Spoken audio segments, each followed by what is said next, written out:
All right, what's up, everybody? It's good to see everybody. It is January 2nd, 2023. Happy New Year's Day observed to all of you. Now, today's Monday, but the markets were closed. Both the fixed income market as well as the U.S. equity market.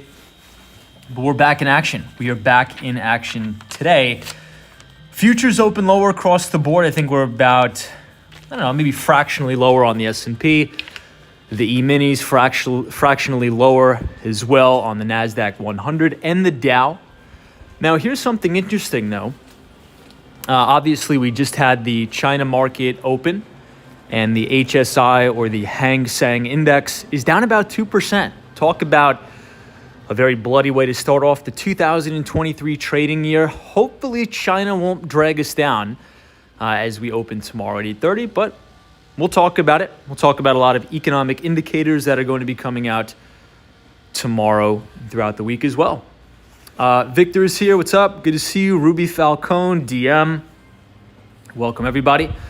Lena Sandoval, GGNYC. Good to see you guys. We are on 3rd Avenue tonight. We are going to be walking the east side of Manhattan. Allow me a moment to get downstairs because probably going to go out in the elevator. No internet. Jacob O'Brien says, hello, Tom. What's up? Blue is here. Mac Lover. Welcome. Happy New Year's Day observed to everybody. All right, I'll see you guys on the other side. We even have the door opening for us. That's kind of cool. All right, everybody, here we are on the corner of the one and only East 53rd Street and 3rd Avenue. We are on the east side of Manhattan tonight. Beautiful day, 50 degrees outside. I'm not even wearing my winter jacket. Fantastic weather, thank God, after the brutality that we've gone through here in New York with the winter being 10 degrees almost every day. This actually feels like spring. Now, I think what I want to do is continue to walk all the way to the east side. I don't think I've ever showed you guys this part of New York before. I see Bridget, what's up, says hello, Tom, and everybody. Jason Wyatt says good evening, Tom, and Happy New Year. Thank you, Jason. Harry Connor, good to see you. Design Ideas says doors are opening in 2023. Indeed, they are. Very excited for the new year. Tomorrow is the first official trading day of the new year. Well, so far, if we take a look at futures, and if you guys, I don't know what trading software you guys use, but one that I recommend, a charting software that is free, 100% free, is tradingview.com. Okay, so if you go to tradingview.com, if you create a free account, you can pretty much look at all of the major tickers for futures contracts, regular stocks, bonds, and commodities, 24/7, 365. So I want everybody to take a look at the S&P 500 E-mini futures. The ticker for that is ES. I think we're down, 20 points to start the, I think futures opened just a couple minutes ago. I think we're down about 20 points. Now, if you want to look at the Dow Jones Industrial Average or the Dow 30, that ticker is YM for that futures contract. And then the NASDAQ 100, the very tech-heavy indice. You can look at the NQs. I think we are also trading lower. Sabrina Fair, good to see you. Richard Vogel says Happy New Year's Day observed. Thank you so much. Happy New Year's Day observed to you as well. On the east side tonight, we're going to be talking about some very specific leading economic indicators, some economic data that is going to be coming in throughout this week, some corporate earnings. We're going to be talking about Bill Ackman a little bit. I'm not sure if anybody saw his Twitter tantrum, I guess that you could call it, sort of shaming Coca-Cola and Pepsi. So we'll be talking about that as well. Matthew M says, hey, Tom and team, what's up? Touring different places. Thanks for joining us tonight, everybody, on the east side of Manhattan. It'll be kind of cool to see all the different shops and things. FredX, welcome, Hawaii. Wow, Hawaii says it's 84 degrees. Wish it was 84 degrees here, but it's not too bad. It's 50. I'll take it. I'll take it over 10 degrees. Vinny Castellanos says, good evening, Tom and friends. Thank you, Vinny. Always a pleasure to see you as we head over towards 2nd Avenue. But take a look at some of the older style buildings with the fire escapes here in New York. Will M says, football on the telly, walks from Wall Street on the phones. Love that. Great evening, go Bills. Ah, very cool. Speaking of Buffalo, they got hammered with snow. Hey, Mel says, I had an ad for 130 William pop up on my Instagram today. That's hilarious. Yeah, yesterday we walked past 130 William, which is one of my newly favorite buildings. I should say residential buildings in New York City. Very unique.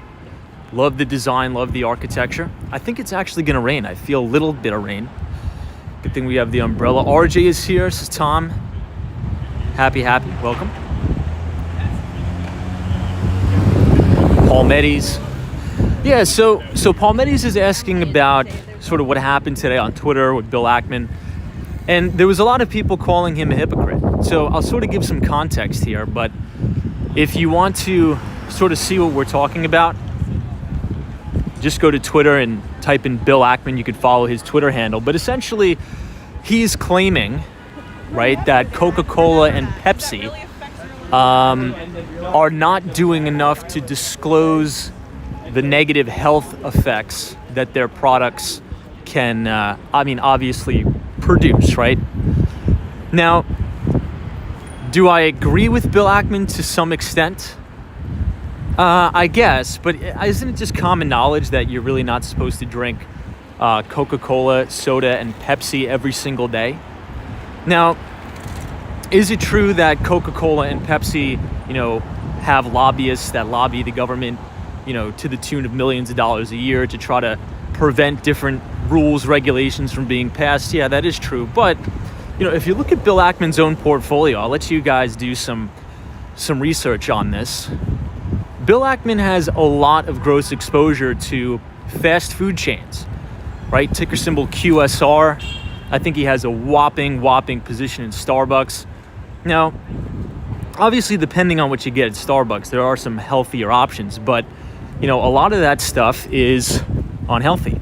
So is Bill Ackman just sort of talking his book to try to, shame the competition? I don't know. Do I think he's being genuine? Maybe. But, even if you think about a stock that he owns a ton in, huge equity stake, Chipotle, ticker symbol CMG. You walk into Chipotle, even though it's kind of healthy, you notice on the sign, like when you walk into Chipotle, it shows those little sort of salt shakers and the big warning signs next to it. Well, they do that for a reason, because there's a ton of sodium there. So I don't know. It was interesting. Bill Ackman's trying to, maybe he has the right place in mind. Who knows? Yeah, Steph UH, as everybody knows. Children know that soda's unhealthy. This is Sally. Well, here's something interesting. I think, and don't quote me on this, but I think the number one consumer of Coca-Cola, I don't think is the United States. I think it's Mexico. And the theory there is that some of these companies and some of these brands, even fast food brands, right, they've been accused of setting up shop in particular areas to potentially exploit the populace, right? And we've, had these discussions before. If you think about a company like McDonald's or any of the fast food companies, they tend to have a lot of their locations, not all, but a lot, concentrated into lower income areas and neighborhoods. Usually if you go into maybe not the best part of town, a lot of the food options there are, McDonald's, Taco Bell, a lot of the fast food restaurants. So I don't know, maybe Bill Ackman's just talking his book and trying to create some friction here. Maybe he's not. What do you guys think? All right, team, East 53rd Street, 1st Avenue. Is it just me, or I love walking past all of these original diners in New York? Now, Obviously, over the past couple of years, I would even say the last 10 years, a lot of the original diners in New York, or even in the New York metropolitan area, have been closing down, unfortunately. And it's kind of nice to see an original diner in the city. We oftentimes don't pass too many. Now, my favorite diner on the island of Manhattan is actually near Columbus Circle. It is called The Flame. Very good spot there. This is First Avenue. Now we're going to make a left and continue walking straight down 53rd Street. And you guys will actually be able to see this building, the Altice building, which is in Queens. Hey, Roman, good to see you. Welcome. Dan Zangs is my friend who's a nutritionist, said regular Coke is actually better than Diet Coke because they use sweetener instead of sugar in Diet Coke. Interesting. Good to see you, Dan. Happy New Year's Day observed.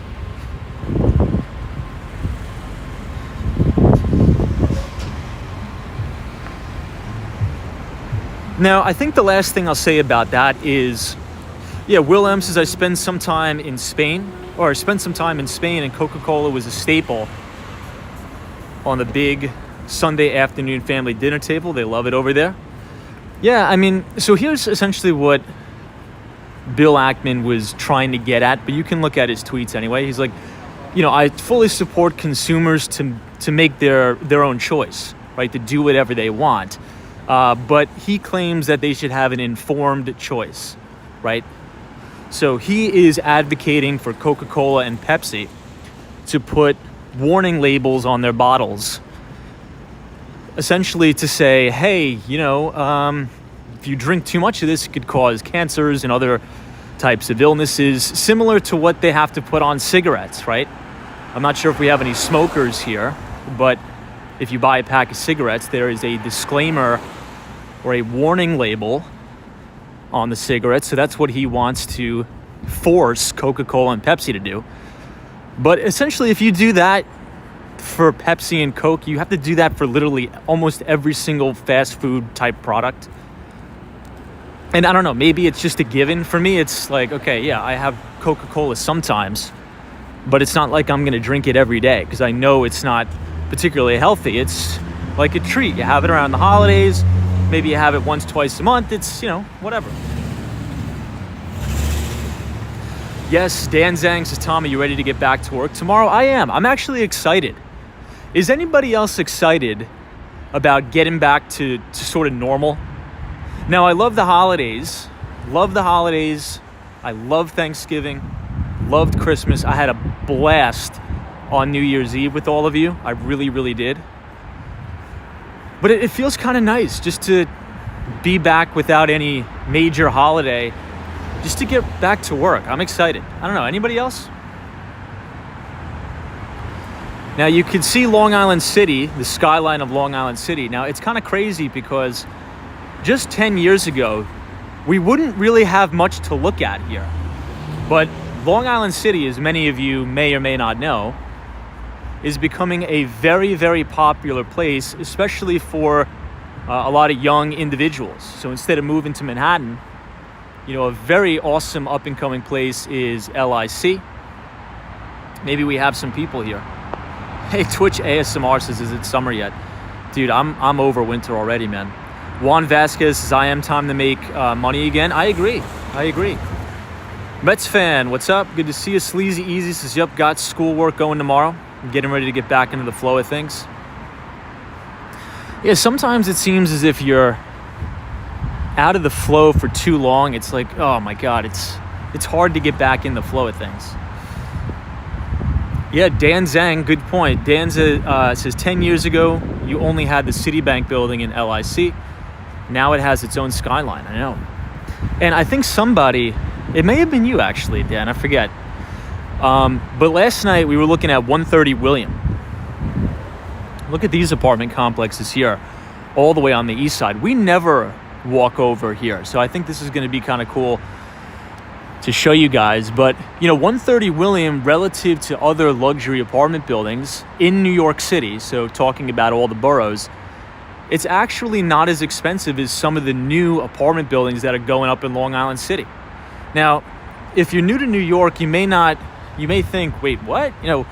A luxury apartment building in Queens could be more expensive than Manhattan.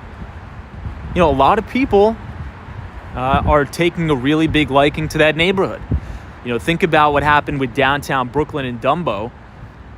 Parts of Brooklyn are a lot more expensive than Manhattan. Let's see if we could actually cross the street here. Now, we are entering into a neighborhood called Sutton Place. Very expensive here. Very expensive on the Upper East Side. Sutton Place is beautiful.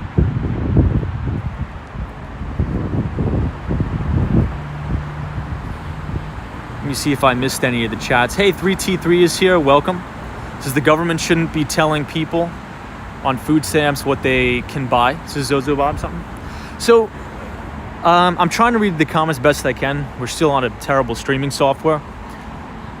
But that was one of the things that Bill Ackman pointed out in his Twitter thread, that allegedly, now again, I don't know the whole story, I just came into this today, that Coca-Cola was lobbying the government, I'm not sure how long ago this was, to allow consumers, right, that are on government assistance programs, SNAP benefits, food stamps, things like that, to purchase Coca-Cola and other beverages with it, right? So the argument there, right, I'm not arguing either or, but I'm just sort of explaining the story.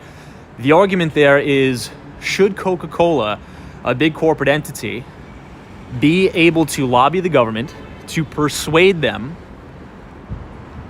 to allow consumers that are on government assistance to buy Coca-Cola and Pepsi products? That's sort of the argument. Hey, Sam Pod is here. Says Buffalo Bills serious injury. Good to see you, Sam Pod. Dan Zhang says, as someone who lived in Long Island City, I would say stay away from it because you're going to spend on average of $3.5K to $4,000 a month to live in a one-bedroom small box, unless you really want to be near the 7 train. I can't believe how just the sheer growth of Long Island City over the years. Now, I want to take you guys over here. Usually, they close and lock up the parks here.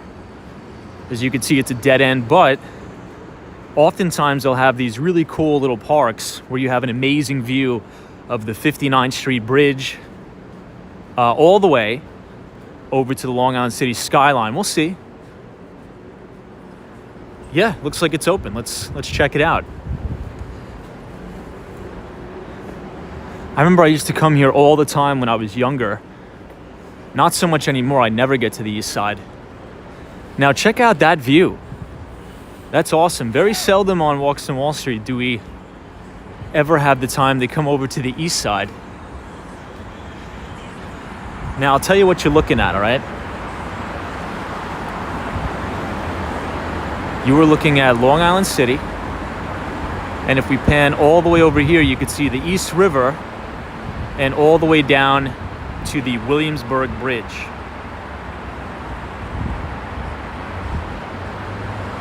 You know what? I never knew they were building this. This looks like they're building some sort of an elevated park and walking path here. Hey, Patricia's here. Roman, welcome.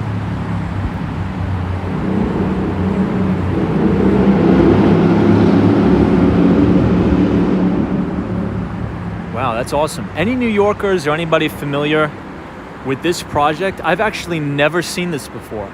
It looks sort of like an elevated Highline style walking path, but on the East River.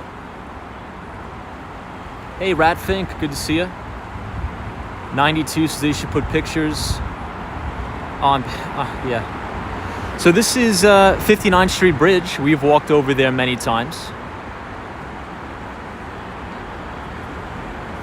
And a little island separating Manhattan to Long Island City is Roosevelt Island.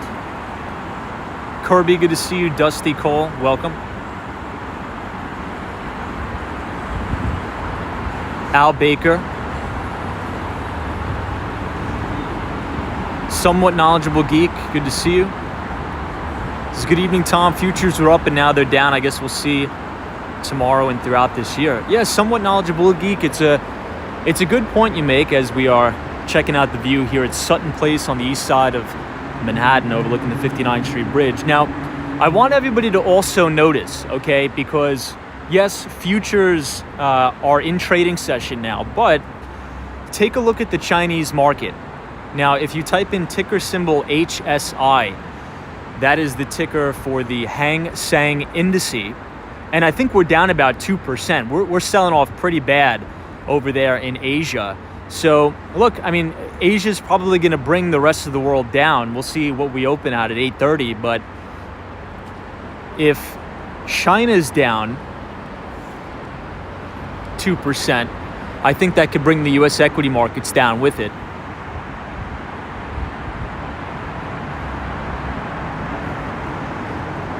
Now take a look at the apartment buildings here on Sutton Place, because you can only imagine the amazing views that you have from these buildings. You could probably see an amazing sunrise and sunset.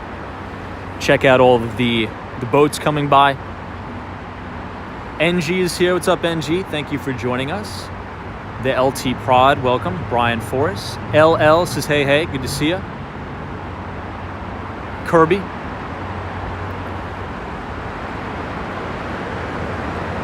The water looks pretty rough too.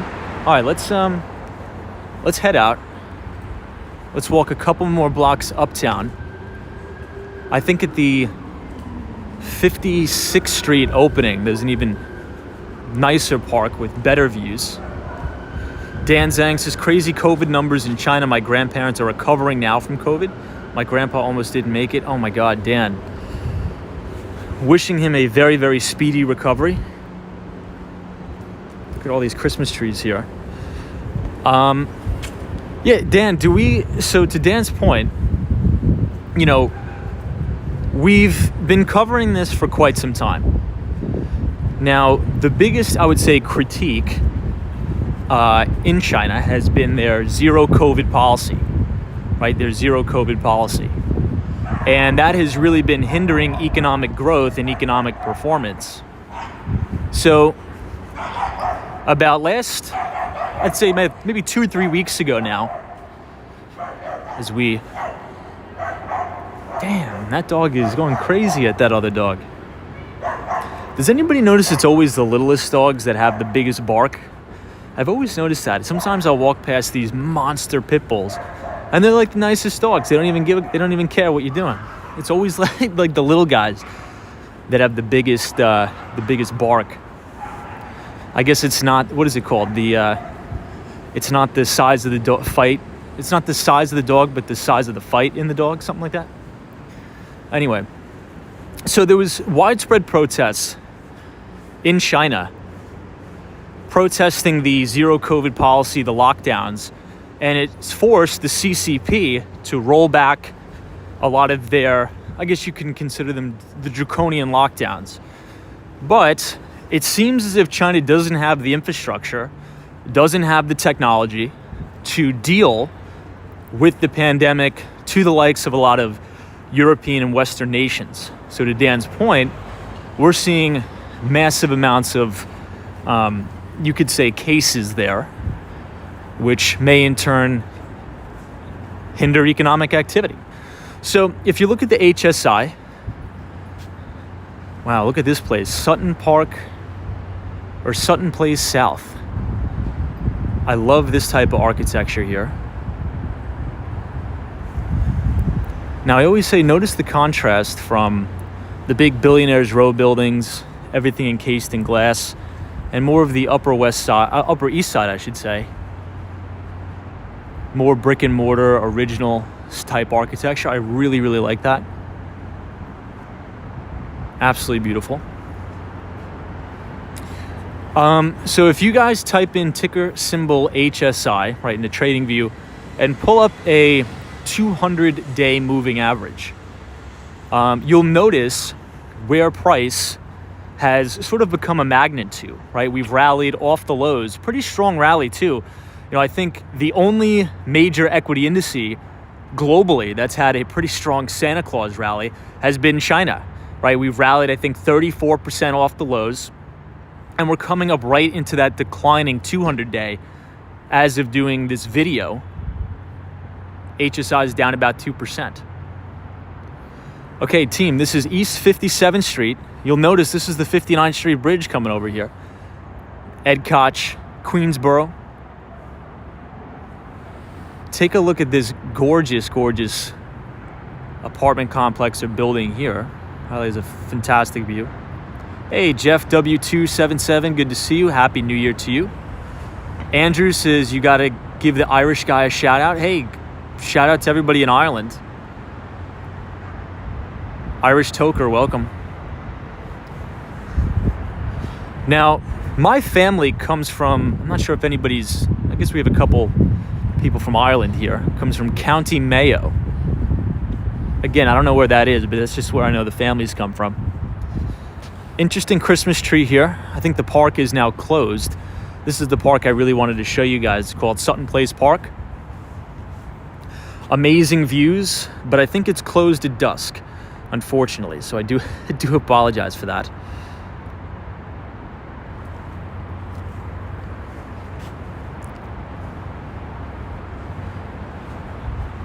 Hey, Nicholas Durr says, hey, Tom, did you hear that the New York Wheel is being built this year?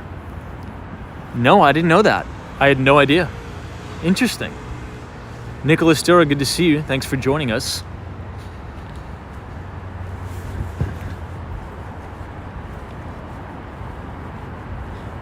Now, today was actually pretty busy in the city. It was actually pretty packed. And as we head further into Midtown, you're going to see exactly what I'm talking about. So I want you guys to notice, take a mental note of the streets here, Sutton Place, Upper East Side, or I'd say Midtown East. Very residential. You see a lot of residences here walking their dogs, very quiet, very family friendly here. I'll give you another shot at all the buildings. Hey, B&B 420 says, cheers, Tom from Alberta. Good to see you. Big Talk says, Tom, any jobs? What do you mean? Good to see you, Big Talk. Welcome. Gupta says, hello from India. Good to see everybody from India. Thank you so much. Now, tomorrow is January 3rd, which is the first business day of the month. And as we know, the first business day of every single month, we hear from the Institute for Supply Management as they release their PMI numbers, or their purchasing managers index. And if we remember correctly, the numbers for November actually came in below 50. So if we want to sort of understand how to read the report, check out how gorgeous these buildings are here. You actually have your own front door, beautiful, or sort of like an oak wood, very deep, dark red colors. Wow, look at these. These are awesome. Now, if you remember from the November PMIs, we got a 49% reading. So any reading over 50 signals expansion in the manufacturing sector of the United States, and any reading below 50 signals contraction. But here's what's more important in my view. It's more important, as we know, if you guys have been watching Walks from Wall Street, to track the trajectory of the PMIs, as opposed to looking at the number at its face value and saying, oh great, it came in above 50, everything must be good, or hey, it came in below 50, everything must not be good. So this is why I think it's so critical, if anybody has Microsoft Excel or Google Sheets, to build your own models and to track the trajectory of the PMIs. So if you go to the Institute for Supply Management's website, you'll be able to pull all of this data for free. All of this is publicly available data. All of this is for free, and you could actually build your own Excel models. And every single, I would say the first business day of every single month, you can plot the PMI numbers. Now, when you do this, one of the things that you'll notice is you're quite literally looking at the business cycle in real time live. Check out the holiday decorations here. I'm so glad we came up here today. Hey, Bagels and Walks, good to see you. I love the gate with the Christmas wreath out here. Very beautiful. Hey, Cash Videos says, does anybody know the average monthly rent for a 2-bedroom in this neighborhood? So I'm not too sure about Sutton Place. A 2-bedroom, I think it's going to be very expensive. So Sutton Place is, I would say, a very, very exclusive neighborhood here in Manhattan. Very, very exclusive. If I had to take a stab at it, maybe somebody could Google it and let's see how far off I am. All right, so I'm going to guess a 2-bedroom, the average 2-bedroom, Sutton Place, $7,100. Let's see how close I got. Wow, check this out. Huge ship coming by under the 59th Street Bridge. Awesome sight. Hey, Selfridge, what's up? At least there isn't a rush to take down the Christmas decor. I agree. I think we should leave it up for a couple more weeks. Yeah, I'm seeing a lot of chatter saying very quiet and quaint neighborhood. It's really nice. I used to come here a lot. Well, marketing videography says it's 7,000. I was actually almost right on the money. Wow. Marketing videography, good to see you. Wishing you and your family a very happy new year.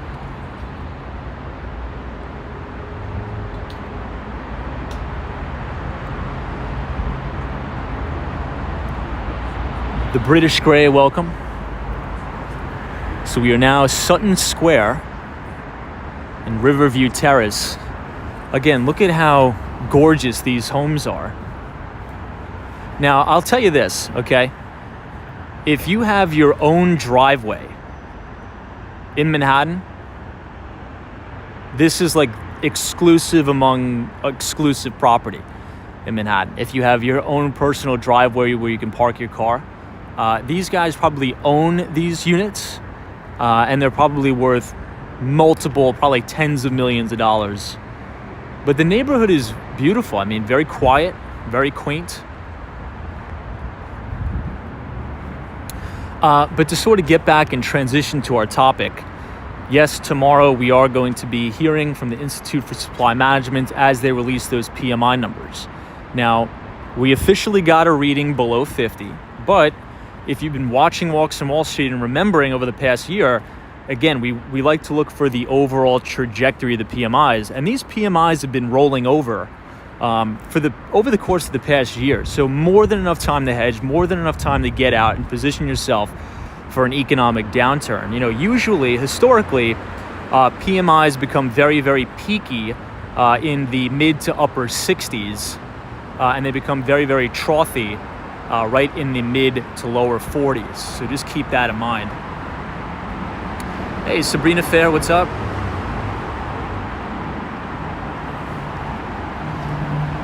Now, here's something really cool that they're doing, but I had no idea that they're doing this until I just found out 2 seconds ago. Check out the walkway here. Almost reminds me of sort of like the High Line. This is an elevated walkway, pedestrian path, on the East River, and I didn't even know about it until right now. Hey, Ryan Beck is here. What's up? Bry DZ says, Mr. Wall Street, do you have any plans in 2023 to take your channel on the road with international travel? Probably not. We probably won't be doing content internationally, but I do plan to take myself internationally. Hopefully I'll be going to Korea and other parts of the world. But good to see you. Little Larry Sellers is here. Welcome. I'll try to get you the best camera coverage I can. I'll try to extend the tripod here.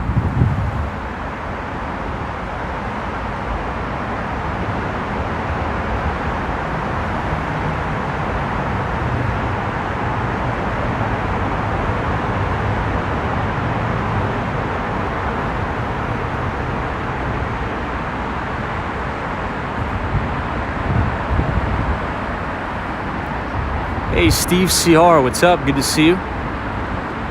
Thanks for being here, Steve.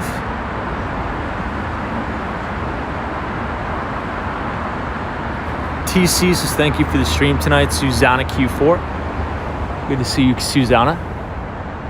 So imagine living here. Beautiful views of the East River.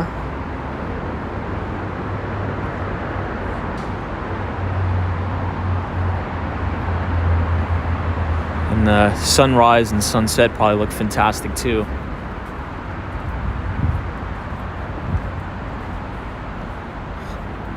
Yeah, Robert Wiley says, hello, Tom. Last day of chilling. You're right. It's back to reality, but I'm ready to get back to work. I'm ready for 2023. I'm ready for it, man. Hopefully you are too. Again, if you have your own private driveway in Manhattan, chances are the place is a pretty penny. Pretty penny. Hey, Steph UH, you're going to your son is going to Japan on his honeymoon. Fantastic. Love that. That's awesome. What part of Japan? All right, let's do this. Let me try to wipe the camera lens here.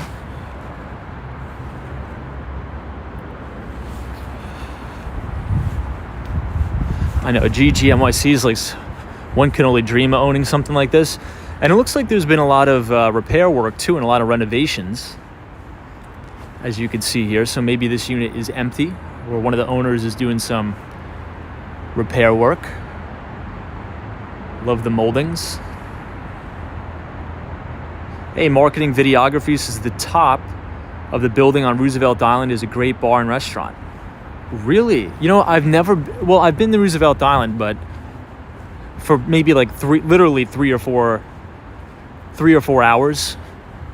During my college days, we used to, in preseason, we would do workout runs over there.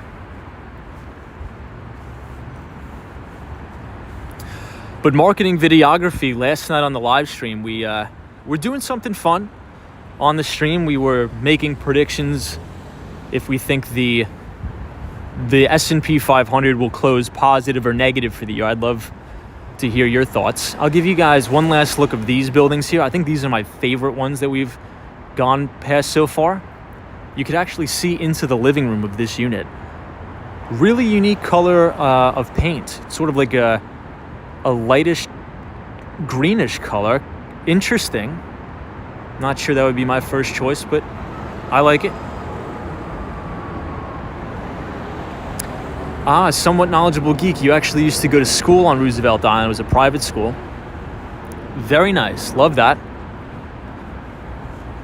Yeah, it definitely has some amazing views over there. I think it's a little bit too isolated for me. I don't know if I'd want to live there. YC. Yes, it's like a pistachio. Sort of like a teal green, maybe.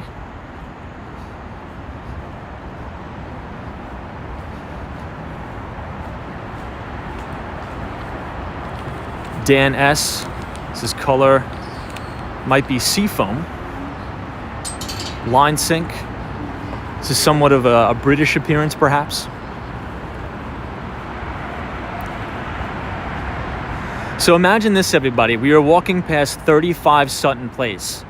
Okay? But if you notice, you have the 59th Street Bridge literally right outside of your front door. So here's what I'm wondering, for anybody who may be interested in renting a unit or buying a unit here, you have to really make sure and trust and believe that all of the windows in your apartment are soundproof, because I can almost guarantee you're going to be having a lot of street noise from the bridge pretty much at all hours of the day. Now, could you imagine, for those of you who've been watching Walks in Wall Street during the summer, this bridge is backed up with traffic during rush hour in the summer.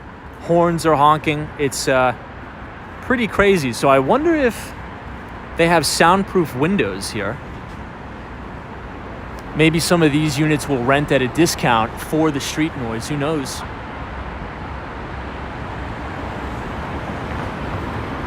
But then again, it's kind of cool to be able to look out your window and see a bridge.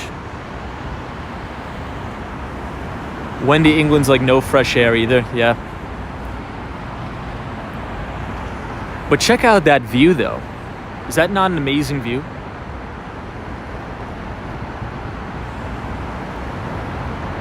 Hey, Julia M, what's up? John Sorley is here. Lily, welcome. Let's walk down here a little bit to the dead end.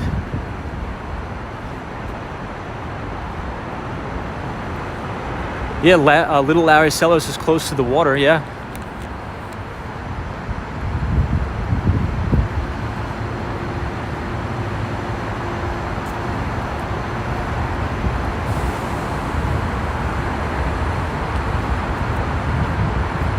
You can see the Roosevelt Island Racket Club all the way over there in the distance. Let's see if... I'm trying to scope and see if I can give you guys a view above the fence line. Let me see.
Wendy England's like, I could not stand that racket. But some really awesome shots here. So the upside of living in these apartments is that it's relatively, I should say, quiet in the sense that there's not a lot of tourist foot traffic right here at Sutton Place. But you're going to get a lot of noise from the bridge, a lot of noise from the highway, and arguably a lot of noise from all the boats and stuff and the barges going up and down the East River. Now, I really want to just briefly bring about and mention the importance of watching the bond market very, very closely this year. So as it states right now, let's try to cross the street.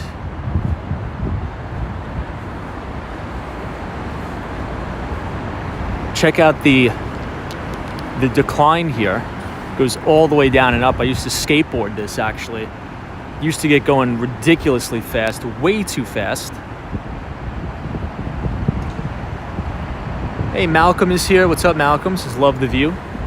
Thanks for joining us, Malcolm. Appreciate you. I see my good friend Robert. DM says, my friend owned an apartment in Dumbo, Brooklyn. The apartments have double windows because of the traffic on the Brooklyn Bridge. Ah, so it's like soundproof. So maybe they have it here. It's a good point.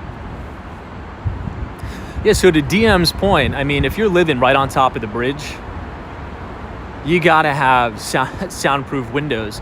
Unless you really like the noise of the city. Actually, sometimes sort of like white noise, city noise helps people fall asleep, I guess, depending on the person. Anyway, good to see you, DM. Thank you for joining us tonight. And I'm wishing you a happy New Year's Day observed.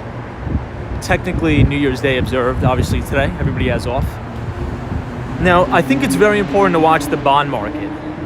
Now, as of doing this video, the 10-year U.S. Treasury yield actually rallied into the end of the year. And I think that's why you saw this exacerbated sell-off going into New Year's. Right? Quite the opposite of the Santa Claus rally. 10-year U.S. Treasury yields trading at 3.831%. We're pretty much inverted all the way across the curve. And if we continue to have the 10-year yield push up here, and should we blow 4% and beyond, I think the market is going to continue to fall under pressure here. But if the market, or if the bond market, starts to catch a bid and that 10-year yield declines or stays stable, I think we may have a chance to try to break back above major moving averages and maybe sort of stop the bleeding, if you will, in the market. So it's really all eyes should be on the bond market here. It's going to be really interesting to watch the trading tomorrow in the bond market, see if we have a uncontrolled sell-off, if you will.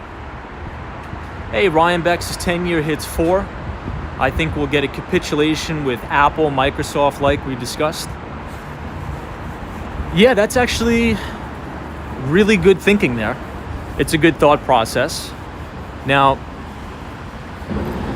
I'll quickly show you guys the trolleys here before I sort of expand on what Ryan Beck was saying, because I think it's important.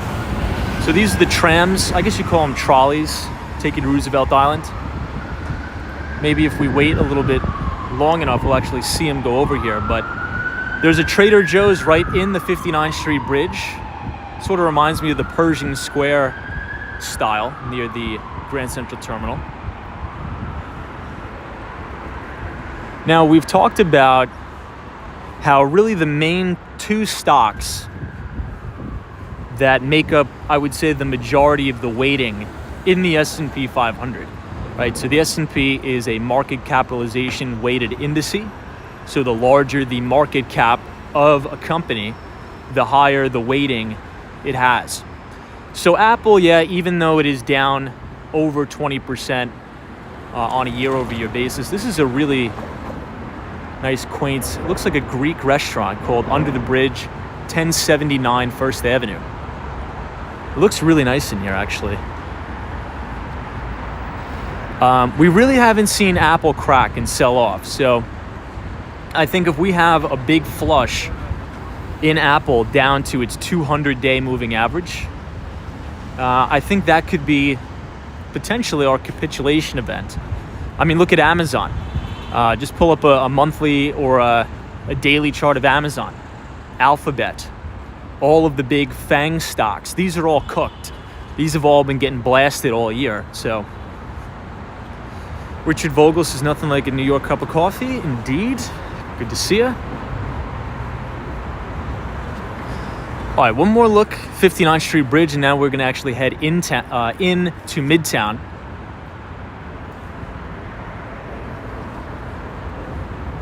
Hopefully we'll be able to see some trolleys going over.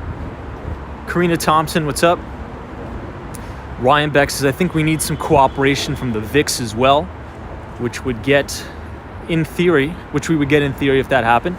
Yeah, I mean, I think that's the biggest mystery for me that I cannot figure out all year, is the VIX. Now, that's why I think this bear market is not over, because this bear market has been very, very structured and methodical in its sell-off, right? It's almost sort of playing out exactly like the 2000s. Very high beta, high frothy growth companies getting whacked first, right? In this cycle, that's the Cathie Wood, ARK Innovative ETF type stocks. Then you have the mid caps go, and then you have the generals of the market, which are the big FANG M type stocks, Google, and these have been sold off almost in succession. So it's been very structured, very organized. You're seeing a lot of big smart money here rotate out of growth into value. And usually markets bottom on major fear and pessimism, right? Think about COVID. You know, you had Bill Ackman coming on CNBC in a freak out, right? He was almost crying. Now, a lot of people give him flack for that, but he actually, if you listen to what he was saying, even though he was almost crying and freaking out and being hysterical, he actually was telling the viewers to buy the market. Now, he was saying it sort of in a way that scared the heck out of a lot of people. But if you actually go back and listen to that 2020 Bill Ackman interview on CNBC, he's like, look, these companies are going to zero. He was talking about Hilton. He was talking about a lot of the big hotel chains that he owns a massive equity stake in. He's like, look, these companies are going to zero if we don't shut the world for 30 days. And he's like, I think we're going to do that. So I got bullish and I bought a bunch of stock. I bought back my Starbucks. I bought back Hilton. And he made a ton of money for his investors. So check this out. We now see the Roosevelt tram going over now. the Ed Koch Queensboro 59th Street Bridge. Kind of a cool sight to see. Richard Vogel's Starbucks has gotten really expensive. Yeah, I think they had a 20% hike across the board in all their products. SBK Pilot 11 says, Tom, I agree. We have not seen anything close to capitulation. Most are forecasting this will happen this quarter. Says SBK Pilot. What do you think would be the capitulation event, SBK Pilot, in your eyes, if you had to take a stab at it? Melee is here. Says, in Canada, due to frigid weather, Tesla owner couldn't open the door,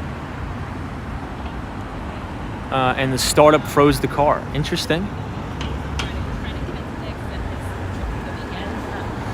All right, so we're gonna head straight down here. You're gonna see Central Park South here in a minute. We just have to continue walking in. Yeah, Meld says, I had Starbucks stock when I worked there 20 years ago. I should have kept it. Edson is here, says, hey Tom, what's up, guy? Everything's going good, man. Everything's going good. I hope you're doing well too. Now, let's actually touch briefly on what Meld just said, because I actually did an entire stream about 3 months ago talking about exactly what Meld is saying. So everybody go back, read Meld's chat, and let's talk about it. All right. So he or she said, I worked at Starbucks 20 years ago and I had stock. I should have kept it. Now, again, we're not going to get political here, but I think it's important to talk about it because you guys know I love and respect Howard Schultz. I think one of the things that everybody who's watching Walks on Wall Street should do this year is purchase. Ooh, that was almost a big accident. You guys didn't see it because the camera was this way, but jeez, man. Whew.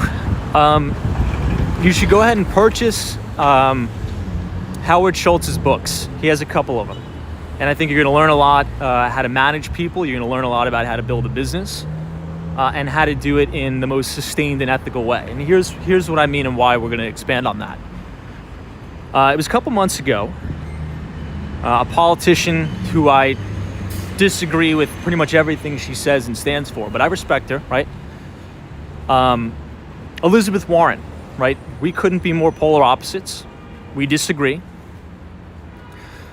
She came in and started attacking Howard Schultz in Starbucks because they don't want their employees to unionize, on and on and on. You guys probably get the story.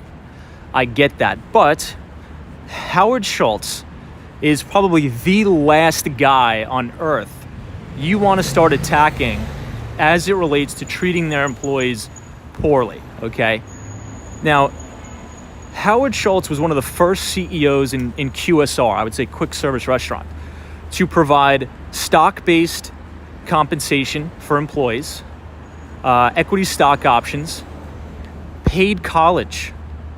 They will pay for your college, a barista. You can go to college for free. Okay, health insurance, medical benefits. Try that at Burger King and McDonald's. All right, it's not happening. So in his book, let's say if you were a barista in 2009, 2010, and you just participated in the employee stock purchase program, you had your stock options, it is very possible that as of doing this video, and you can go back and look for yourself, Starbucks stock is up probably 700%. If you factor in dividend investment, it's actually up a lot more than that. There's some baristas that could potentially have, $250,000 to $500,000 to $1 million in their retirement accounts from just being a barista, taking advantage of the stock purchase program and the equity stock options. Okay, so Howard Schultz is a good guy. He's doing the right thing by his employees. He provides his employees with free college, okay? It just doesn't happen. So I think Elizabeth Warren is attacking the wrong person here. I think it's really, really hard to argue that a company like Starbucks doesn't take care of their employees. I mean, you're a barista, right? And there's nothing wrong with that. I think I actually told the chat that when I was in college, one of the things that I was trying to do the most is work at Starbucks, right? I actually went in with physical applications, handwritten, and hand delivered them to all the managers around the Starbucks and around Park Avenue. Because my thought process there was, look, I can't get an internship on Wall Street because my grades are too bad. So I'm gonna go work at a Starbucks on Park Avenue and get to know all the hedge fund managers, all the investment bankers that come in and network. I know, crazy pie in the sky idea, but that was one of my ideas back in the day. Didn't even get an interview. Anyway, so I think that's just the point I'm trying to make, is that Elizabeth Warren, horrible idea to slam Howard Schultz, when I think he's done more for his workers than most QSR CEOs have. Guys, check this out. We are here, Michael Bloomberg. He was actually the former mayor of New York City. He has an absolutely beautiful building here. Mel says the benefits were great. I worked there as my second job to pay off my student loans, and I loved it. I stayed for 3.5 years. Hey, very cool. North is here, says, hey Tom, what's up? Thanks for being here. Ryan Royal is here. ZRAGDNA says, hey Tom, I appreciate your content. Tomorrow is my first day with Starbucks Corporate. I agree with you. I don't understand the union nonsense. Their benefits are great and super competitive. Thank you so much for your input. I appreciate it.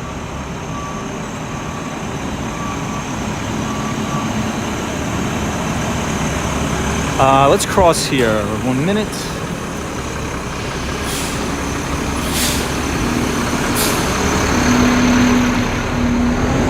So this is the very famous Bloomingdale's, by the way.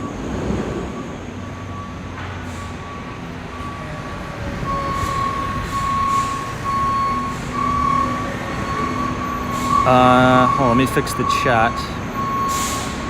Ryan Beck says, now look, Tom, wonder how many people on Wall Street would love to have their own successful YouTube channel. Funny. But yeah, I mean, back in the day, I was young. I'm like, I got to get creative here, because that's what I really wanted to do. I wanted to work in sales and trading at the investment bank. All my buddies had, summer analyst gigs, and I was working a sales job, which wasn't bad, right? But I was like, all right, that's what I'm going to try to do. So I went into the physical Starbucks locations on Park Avenue and handed my application in personally to the manager. I didn't even get a call back. Anyway, you win some, you lose some. I actually want to take you guys to East 58th Street and take a look at the Bloomberg headquarters from the other side. Sheriff Brothers says, hey Tom, I wish you were well.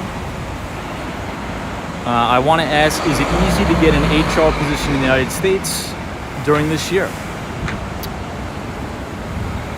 I'm not on it. If I'm being honest, I'm not too sure. I don't have any experience in HR, but I will say this: usually during economic downturns, usually human resources jobs are one of the first departments to get cut. Now, I'm not saying that you can't get an HR job. I think you can. I just think it's going to take a little bit more persistence.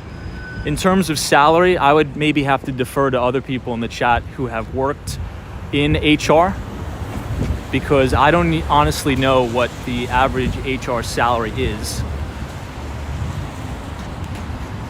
But maybe there's some people in the chat who work in human resources. I've just never personally held those positions.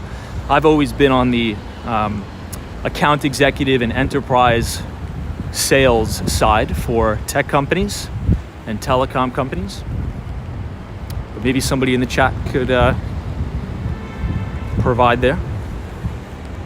Oh, look at the Shiba Inu. I love those dogs.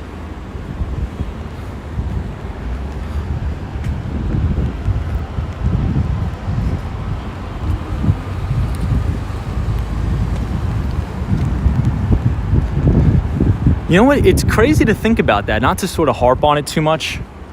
All right, team, here's the Bloomberg headquarters. Now, Michael Bloomberg pretty much cornered the market on Wall Street. chances are if you work in finance or consulting, or not even necessarily finance or consulting, you probably use a Bloomberg terminal. They are very expensive. They run about $2,500 a month. Very, very useful.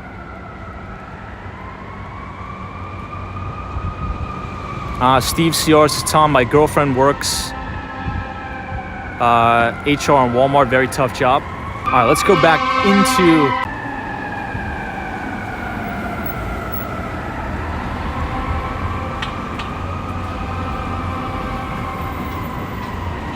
I think Bloomberg doesn't want us streaming his office, which is understandable. I think we're tend to buffer. Hey, Jeff W277 says learned front end / UI or back end software frameworks, fastest, easiest way to get a job, and it'll last through the recession. I agree.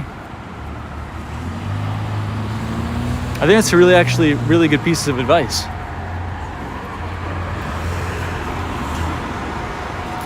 Now, if you guys are enjoying the live stream so far tonight, please click the like button. And if you're new here, wow, that guy got really close. If you're new here, subscribe to the channel. We go live at 8:30 p.m. New York time.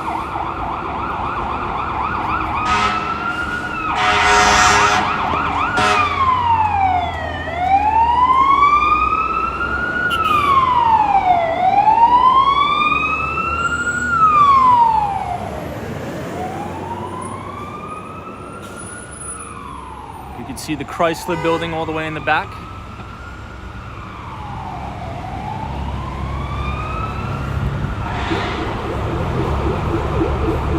A lot of activity going on tonight.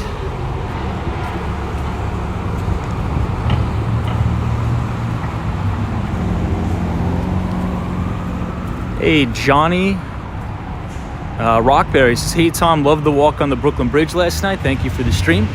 Thank you for watching. I appreciate it. Wishing you a very happy 2023.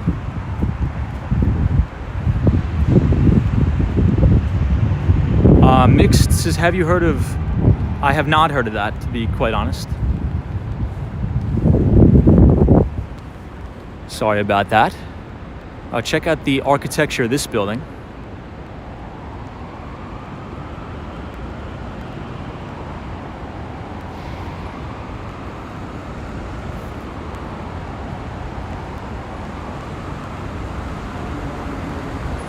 Hey Games says, walks from Wall Street. Hello, just dropped a follow and a like. Keep up the good work. Thanks so much for joining us here. I appreciate it. On this rainy New Year's Eve or New Year's Day observed. Well, that was cool. The raindrop just hit the camera precisely and exploded on the lens.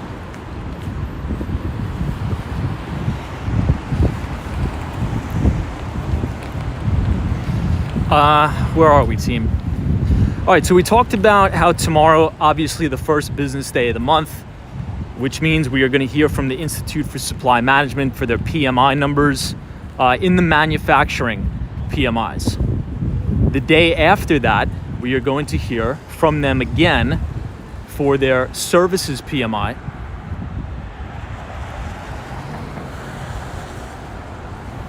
.432 Park Avenue. Beautiful building here on New York's Billionaires Row. Hey, 45, what's up? Says Tom, I'm looking forward to a normal week of work too. I'm holiday drained. I agree. And it's not like I didn't like the holidays. I enjoyed them very much. I did.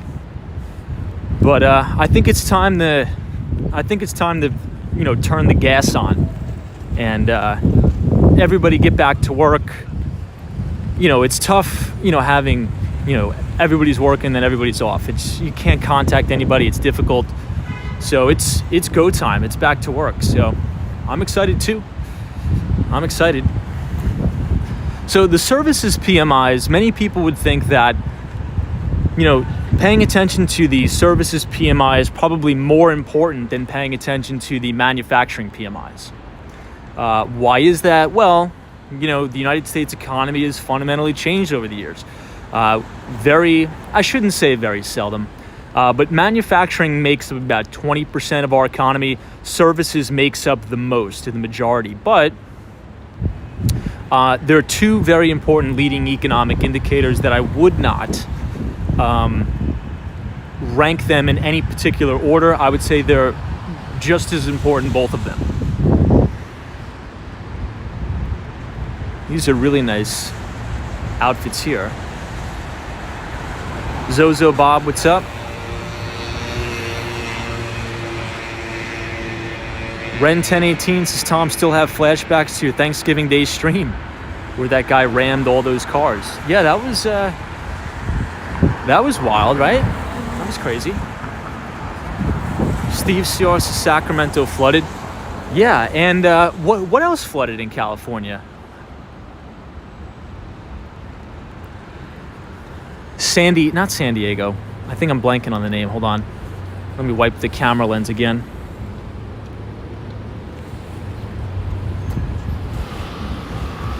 Jeff W277 says, hasn't the CPI report been the most hyped up report? It has. And you know what's crazy, Jeff, now that I'm thinking about it? Before inflation exploded and started to take everybody's faces off, the CPI numbers were like nothing. Like nobody would even, it just wouldn't even be a news event. That's because, leading up to COVID, we were always under the Fed's inflation target. If you guys remember correctly, the Federal Reserve was actually arguing we want a little bit more inflation. Does anybody remember that?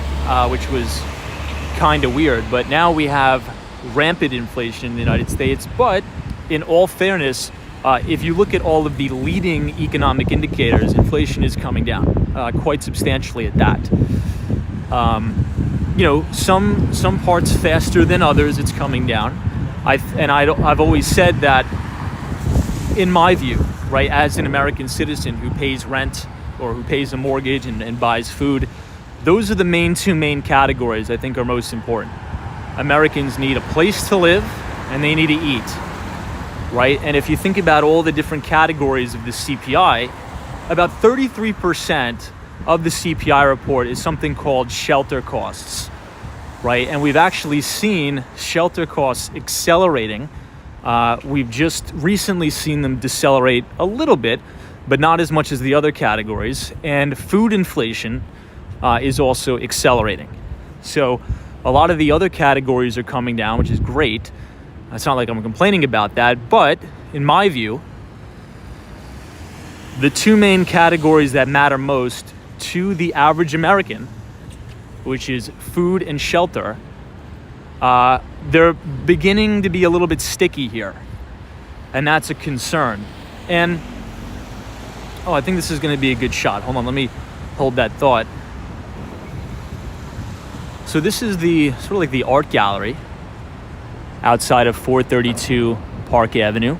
But there's also a public space right here, which we will be walking to in a moment. But now we are standing on Park Avenue. We are looking directly downtown at the MetLife building, as well as Grand Central Terminal. Oftentimes we work out of this building, which is 430 Park Avenue on the 19th floor. There's a WeWork location here.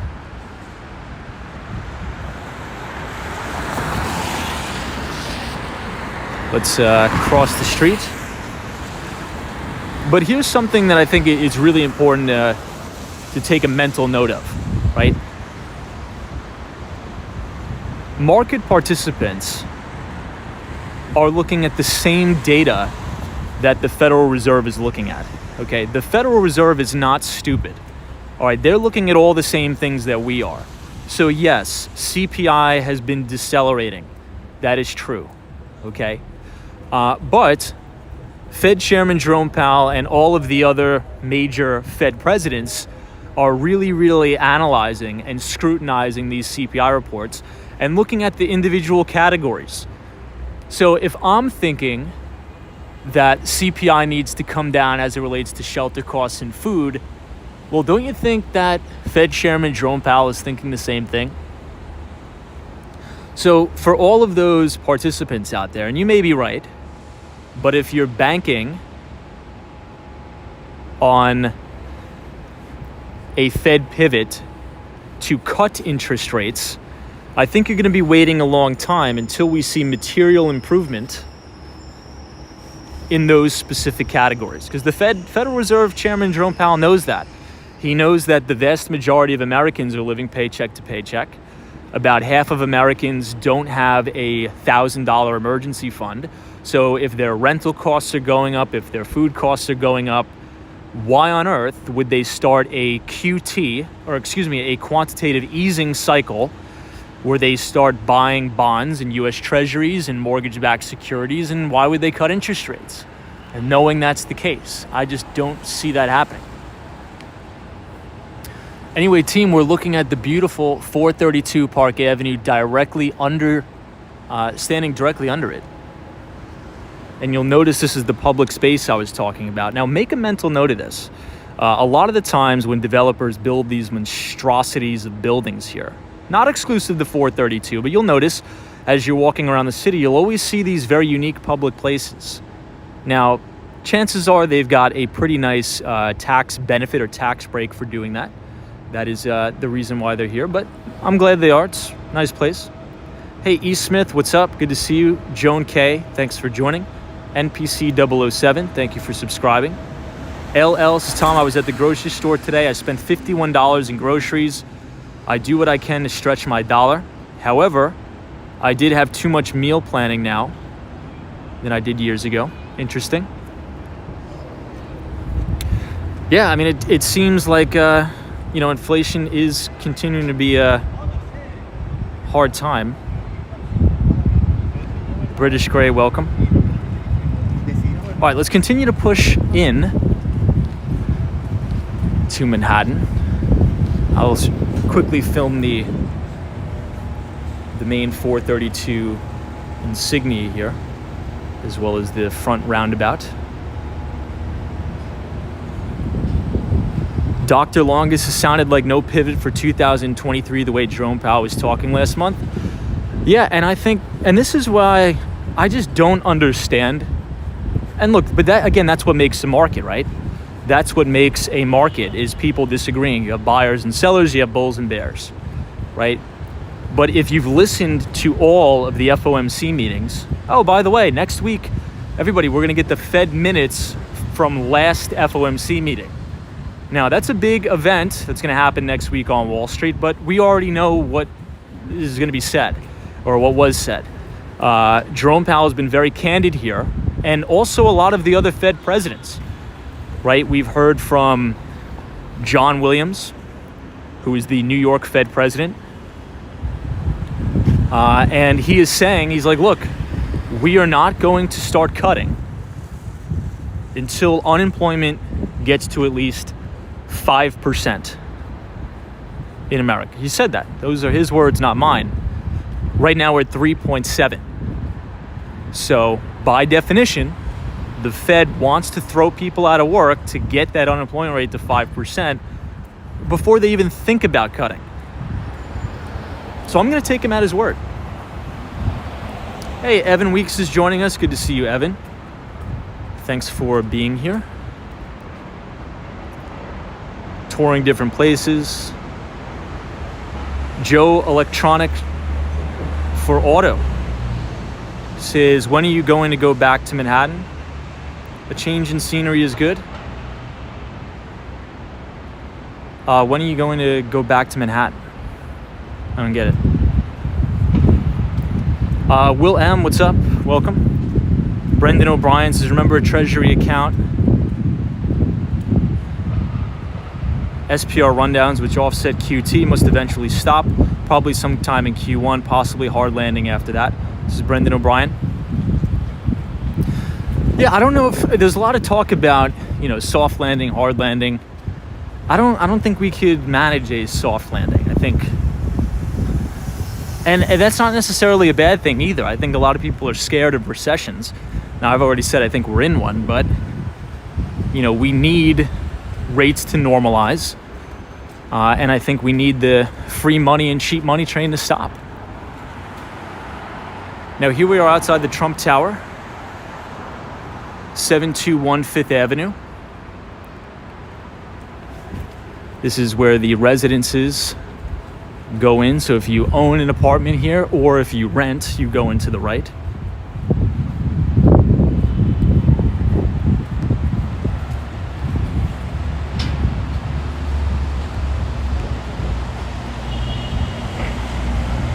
Brendan O'Brien says, what scares me so much is so much consensus on recession and hard landing.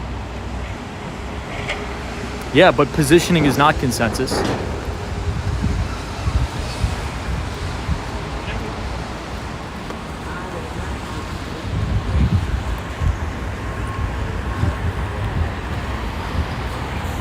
All right, let's go to 57th Street, walk down Billionaires Row. Now, Brendan O'Brien makes an interesting point. I'll show the front of the Trump Tower. It's open to the public from 8 a.m. to 10 p.m.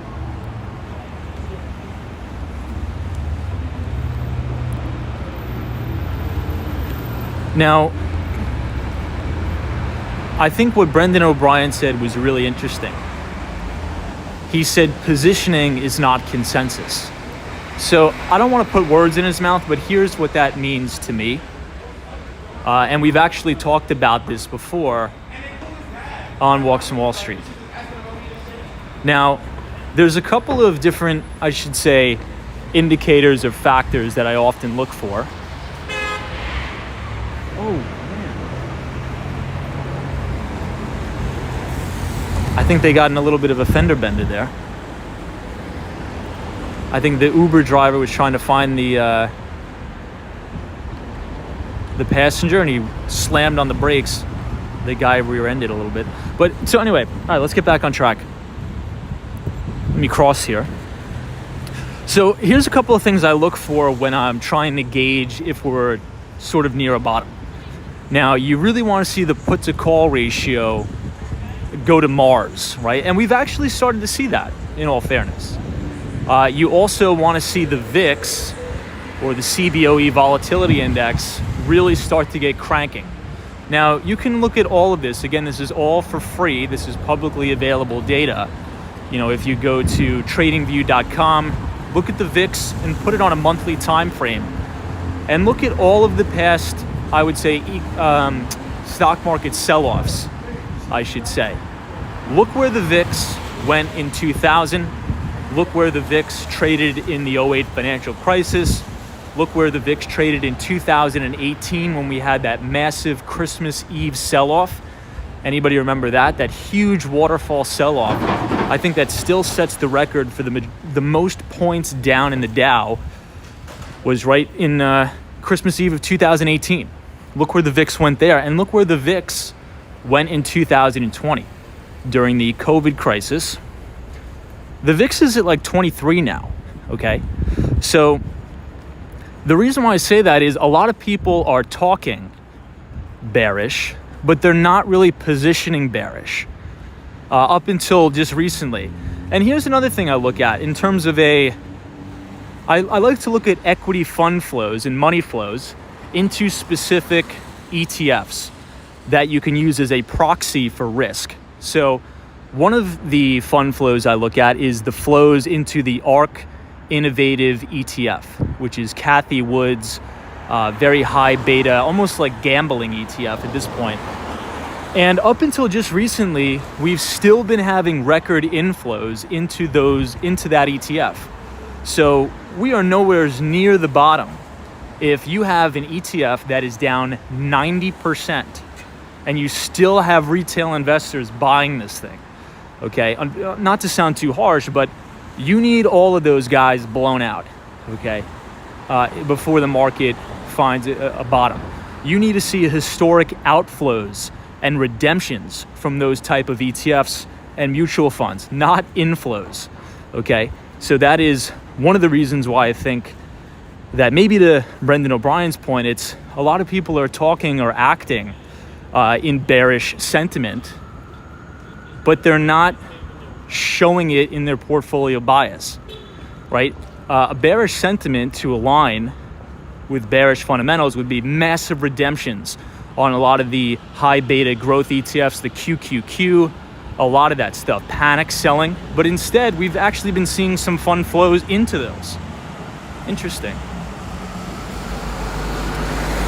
Okay, here we are on Billionaires Row.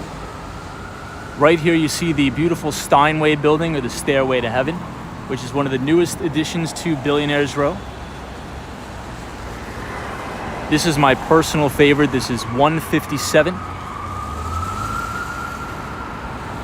And right behind it is Central Park Tower.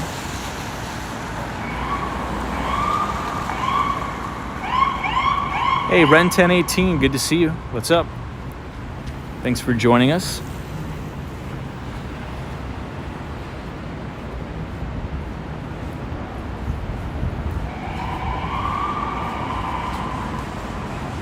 Paul Meddy's. Joan K is here. Welcome, Line Sync.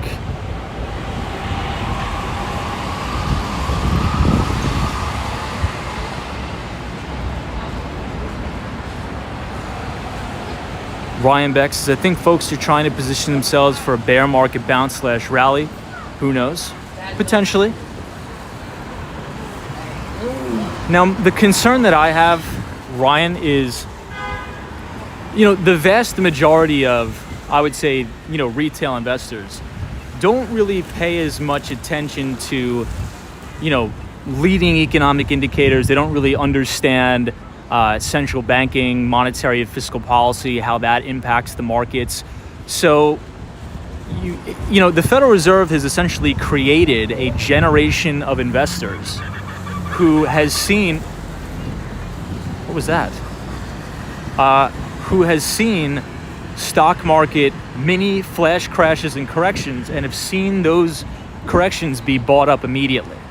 So we've created a generation of investors to say, any dip is going to be bought up, buy the dip at all costs. And not to say that this time it is different, right? But I think we could go into maybe a more of a prolonged bear cycle, or maybe a 1970s style sideways chop, because we just don't have the Federal Reserve's wind in our sails, right? Liquidity is coming out of the market. You could even argue that the market is relatively illiquid, especially if you look at the bond market. And I don't think a lot of retail investors pay attention to that kind of stuff. So they think, S&P's down 25. I'm going to go ahead and buy a ton of growth stocks with no earnings, right? Because they're bound to come back. I think it may bite them this time, and I'm more talking about the speculative companies with no earnings that are burning tons of cash, and people are still buying this stuff, down 80%.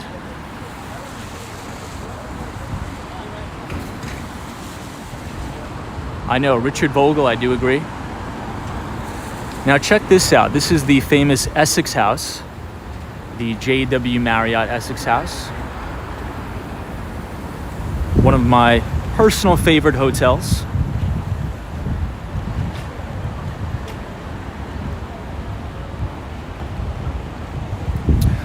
We do have a quick announcement.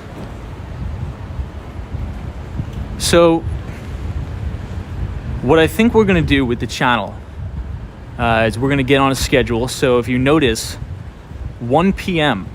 Eastern Time, we will be posting standalone videos, just as a way to, sort of have the chat up if you want to pop in, say hi, or have it on in the background. Just as a sort of a Walks from Wall Street coffee hour, maybe, if you will. I think it'll be a cool little break during the day. Grab a cup of coffee, hang out, chat with everybody. So we're going to be doing that every day at 1 p.m. Then we will be going live at 8:30 p.m. So if you see any notifications around 1 p.m. from the channel, just know that it's nothing different. We're not moving the time of the live stream. We're just adding that Walks Wall Street coffee hour. So please join us if you can. Park Hyatt, 157. This is the Residences. That's the hotel. Beautiful building. Dr. Longas says, I love the idea. I think it'll be cool just for everybody to take a load off and relax.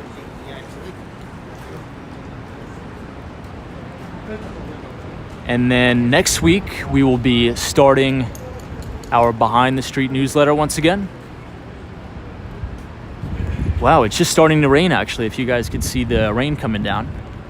So if you want to sign up for our newsletter and stay up to date on my general brief market thoughts, if you type !news, N-E-W-S, in the chat, the Nightbot will drop the link. Just punch in your email, and then you'll be signed up to receive it. But we are migrating away from Review to Substack because Elon Musk is getting rid of Review for whatever reason.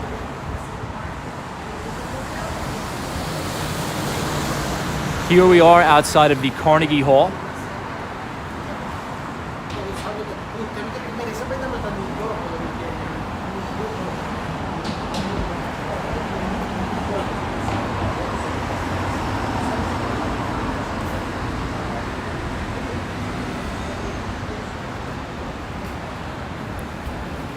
Can't wait till all this scaffolding comes down. This building is one of the best in the city. I think you guys deserve to see it without the scaffolding. But that's just me.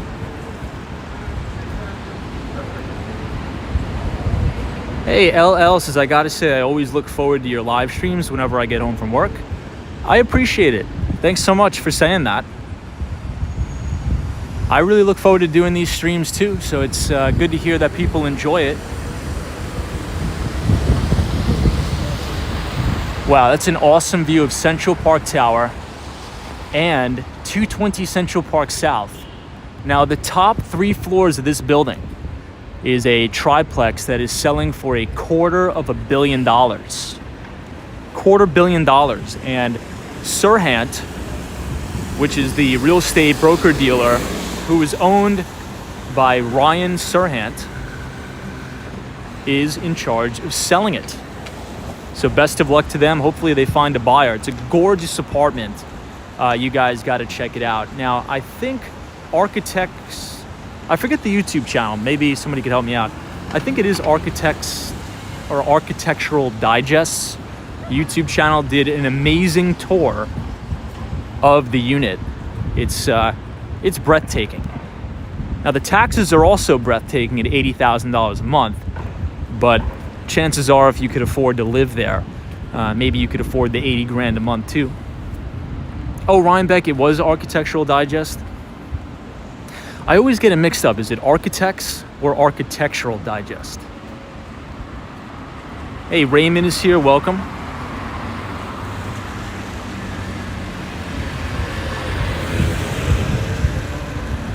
Ryan Iglesias says, Tom, my night is not complete without your live stream. I appreciate that. I appreciate that, Ryan.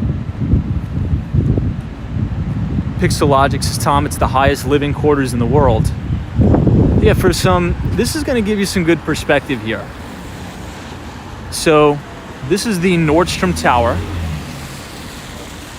It looks absolutely gorgeous, but this is the main entrance of Central Park Tower. You know what? I don't really have a critique, but I will say this. Well, maybe it's actually done like that intentionally. For a massive of a building as this is, don't you think that the entranceway would be more grandiose and more eye-popping? But maybe they do that for a reason, because chances are if you can afford a unit in this building, you're either extremely, extremely wealthy or extremely, extremely famous, or both. And maybe you don't really want to attract too much attention to yourself. But take a look at the perspective here. We're standing directly across the street. This is a massive, massive, super tall. Crazy.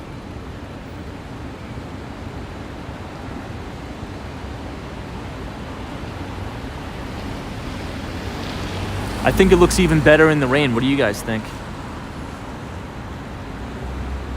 And then as we turn the camera to the right, you could see directly into your billionaire buddies' other penthouses at 157. Now, we talked a lot about Bill Ackman tonight on the live stream, and Bill Ackman is a very successful, extremely smart investor who owns Pershing Square. which used to be an activist hedge fund, but he doesn't do much activist investing anymore. I believe he has a unit in 157.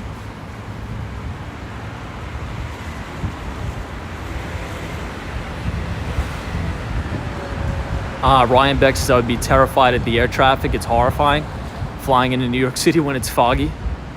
Now, I think if you guys got to watch this YouTube video, Architectural Digest of Central Park Towers triplex. Now, Ryan Serhant is explaining that if you live in that top triplex, you're actually above all of the street noise. So you don't even hear any honking or anything. You're too high up. And you don't even hear the helicopters because helicopters fly at a lower distance or a lower altitude than your apartment. So you have utter silence. So could you imagine getting a cup of coffee, hearing the almost like brutal sounds of the city, honking, people screaming, random people screaming. And then you go back up to your penthouse in the sky and it's almost like radio silence. Now that is a little bit spooky, in my opinion. Yeah, 45 says it feels like the heavens up there. So this is Columbus Circle. You could see the Trump International Hotel and Tower there. Yeah, Evan Weeks says I think I'd rather have a place in Tribeca. I would either say Soho. Soho is beautiful, but let's start to head downtown towards the one and only Moynihan Train Hall. I think the only thing I wanted to cover that I had left, I believe we have some notable earnings coming up next week. I believe Walgreens is going to report. Now, here's why I wrote down Walgreens specifically. Now, does anybody remember last earnings season, so about 3 months ago, we were talking about Rite Aid.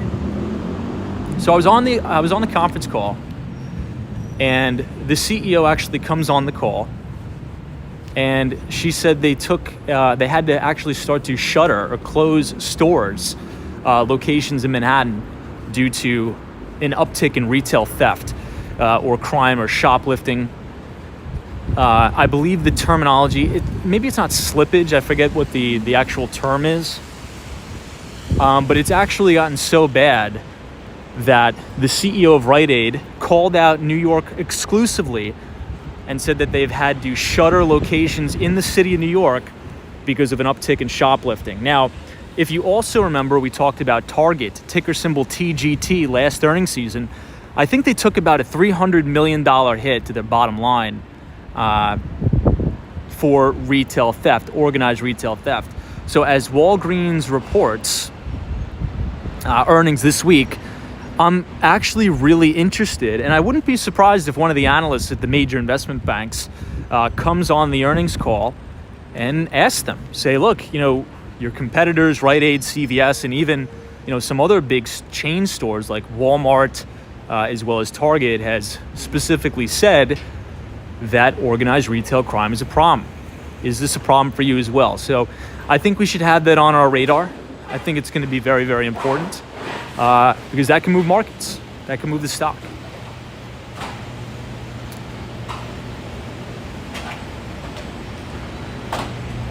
Now, could anybody, or somebody in the chat, maybe if you could do me a solid here, because I think it's important to report the exact information, and earnings report was such a long time ago. Could anybody Google Target? The ticker is TGT. And what was the exact dollar amount impact to bottom line from shoplifting?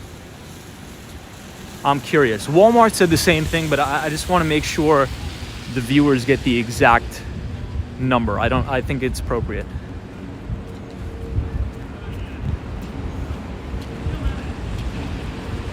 Now, here is the other side of Carnegie Hall. Now, the interesting thing about this is they've made the scaffolding almost in the form of what the actual building looks like, just so tourists can see what the building should look like when the scaffolding is down. I think that was really nice of them that they did that.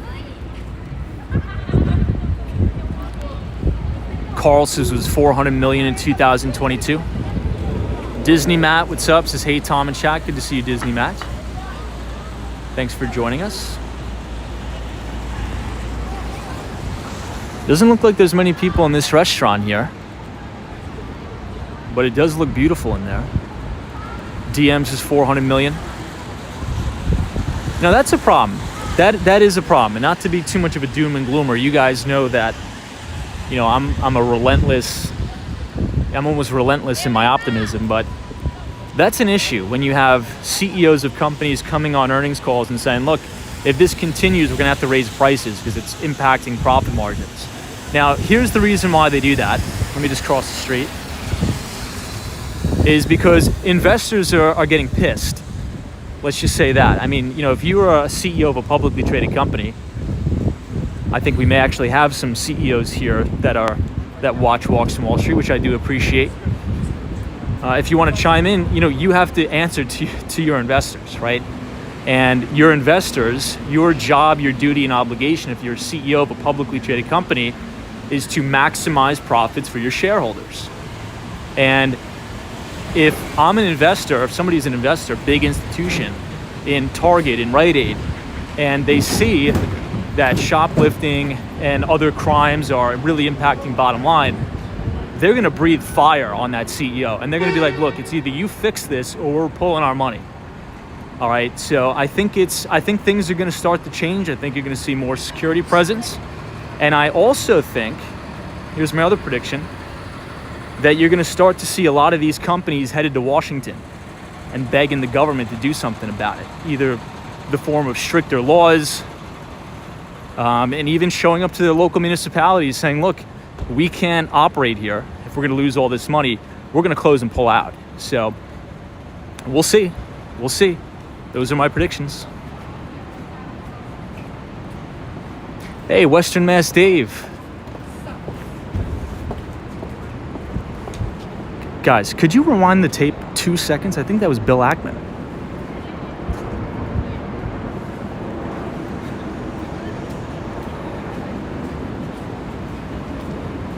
Was that?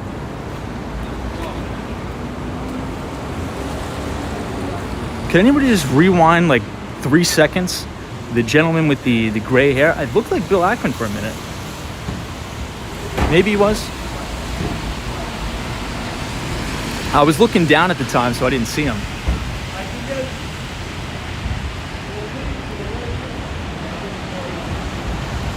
Yeah, Jeff, was that Ackman? Yeah, I think that was Ackman. We just got Ackman on Walks from Wall Street. That's fantastic. That's so cool. Now, he was with his family, so I would never go up and say hello to him. But I think if he was alone, I would have said hello.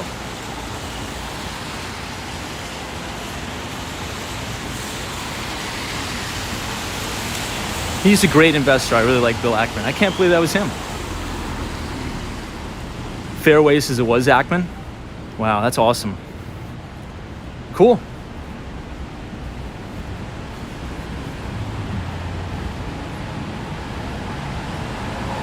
Yeah, top G, you think it was. That's awesome. Cool. I hope he has a wonderful night.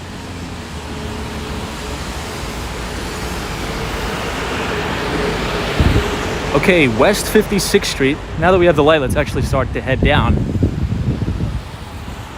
Oh, Sabrina Fair wasn't? Okay. Yeah, I didn't really see him. I just looked up for a second and it looked sort of like him, maybe a doppelganger. Maybe it wasn't him. Anyway.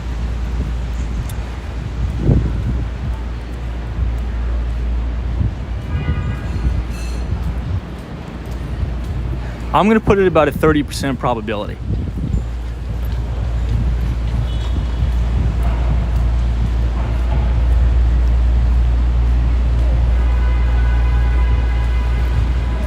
Speaking of big financial institutions,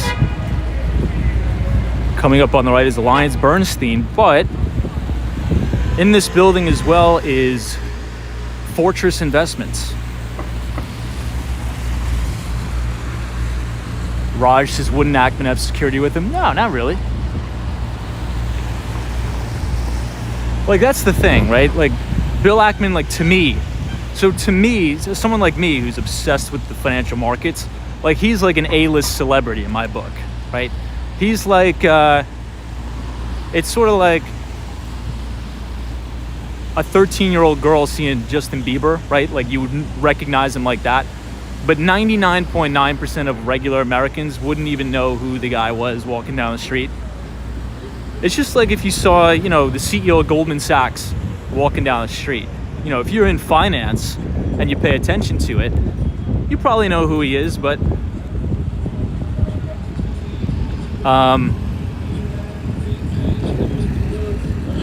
yeah, I think you get the picture there. I think we have to walk back down to 52nd Street. I do have to get something out of the office, I just remembered. Yeah, Robert says we'd love to see DJ D-Sol. I would too. I definitely would too.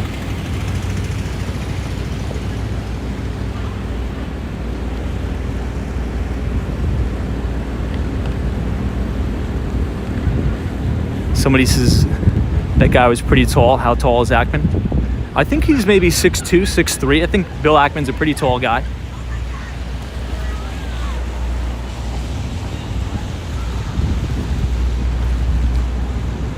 Man, the rain is really starting to pick up here. Oh yeah, Edward Adams says you'd be surprised how many really rich people just take the subway commuter train. Yeah, I mean, think about taking the... Yeah, I mean, look, it's New York City. I mean, this is the epicenter of the world as it comes to pretty much everything. Finance, fashion, tech.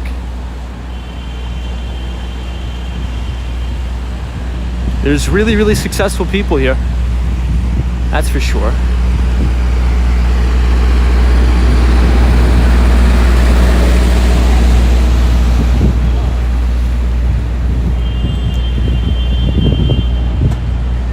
Austin city limits, I actually do have the umbrella, but it's not raining that bad where I feel like I need to take off the backpack. But we'll see.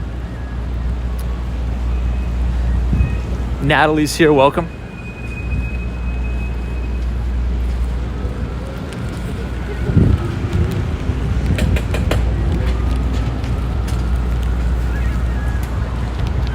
Now that's funny because if that was really Bill Ackman, that's hilarious because we spent about maybe the first 20 minutes talking about him. He made a very provocative Twitter post today about Coca-Cola and Pepsi, which we've talked about. And wow, looks like the street sign is trashed or it's down.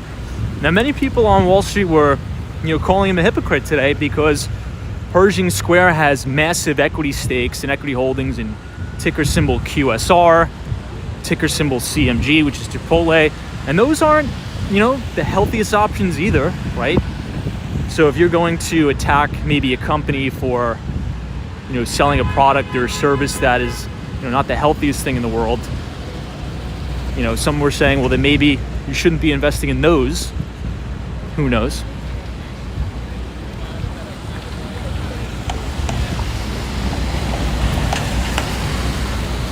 Hey, Sunshine After Rain is here. Good to see you.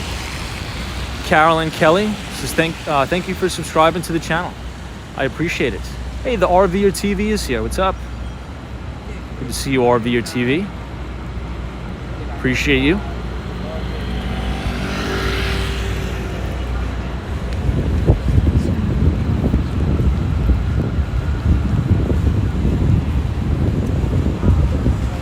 Let's actually cross here because it's going to buffer.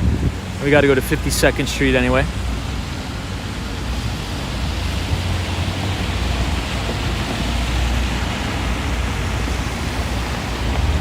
Hey, the Mighty Bull is tuning in. Mighty Bull, we were down in your neck of the woods yesterday. We took a walk down Wall Street.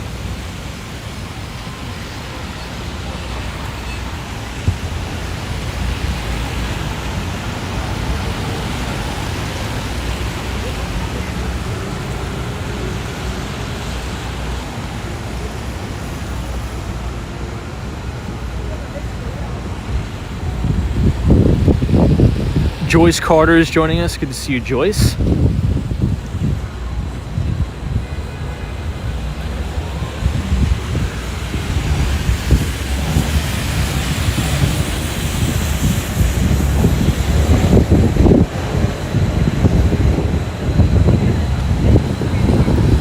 Now, I think I saw a comment go by because earlier in the stream we were referring to the Chinese market. So China is open and trading. Ticker symbol HSI, Hang Seng Index. It was down 2%, but supposedly it fought its way back and maybe we're about flat. FredX, what's up? Good to see you, FredX. Welcome. Maybe if we get a quick check of where China is trading, I'm pretty curious.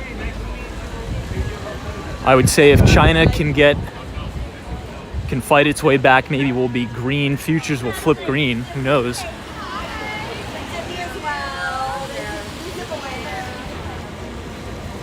This is Radio City Music Hall where they have the Christmas Spectacular with the Rockettes.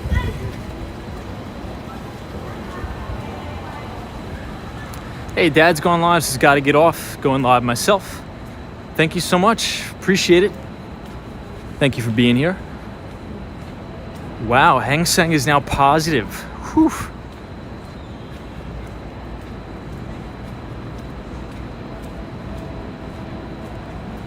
Yeah, I know that. Yeah, the RT 440s is the lady. Yeah, you're right. So we'll see. All right, since we're here, let's take a look at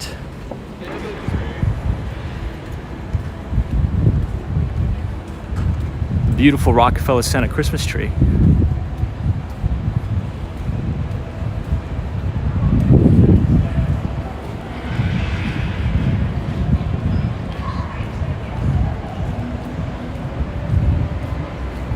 This is probably one of the last times we're going to be able to look at it.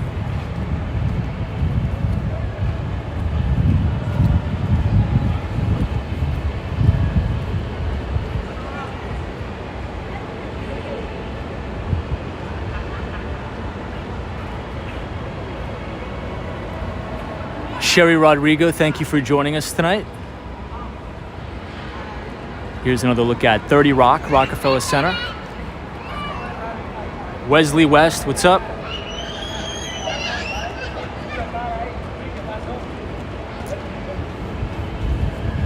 Wesley West says I gotta stop. No more White Castle by next week. Hey, Happy New Year.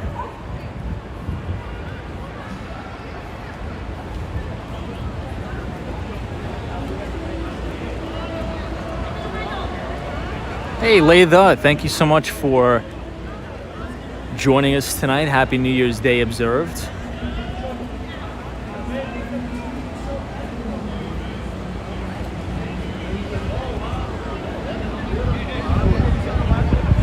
All right, I think that's a good last look. We got to head back to the office. I got to get my stuff before they close the front door. I think they close it at midnight.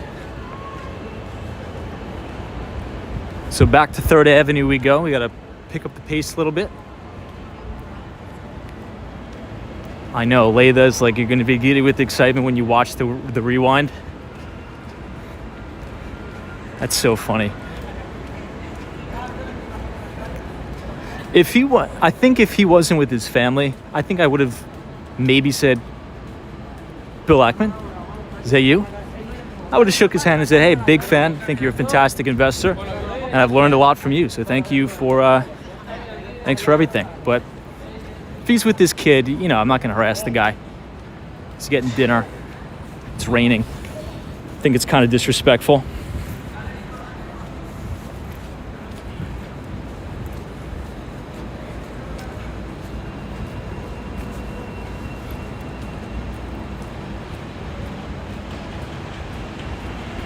Paul Medius says, what's up with no 24-hour WeWork? So there is 24-hour access, but it's some locations. Other locations, they have a hard close date.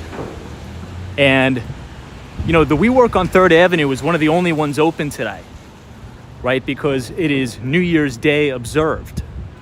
So nobody was in the office, and that was pretty much the only location that was open. So if I wanted to do any work, I had to take a hike all the way to 3rd Avenue. Here we have St. Patrick's Cathedral. Hey, Bottomless Coffee, what's up? It says, does WeWork offer daily passes? They do. They do. I think it's about $29 for the day, or $2.99 for the month. Awesome shot of one Vanderbilt, 3 American flags, and St. Patrick's right there. Fantastic.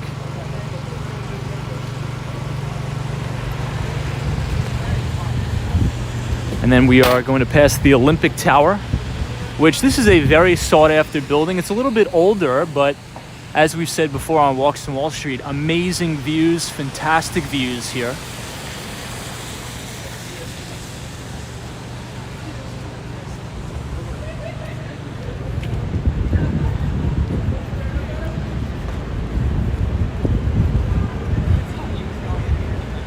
But it is a teeny bit older, and there's no amenities in the building. But the views are unmatched, as we know, because it overlooks St. Patrick's Cathedral, which provides amazing space for views, because there's nothing blocking it to the north. And there's not really a lot blocking it to the, or excuse me, there's nothing blocking it to the south. And there's nothing really blocking it to the north either. You almost have unobstructed views of Central Park from there too.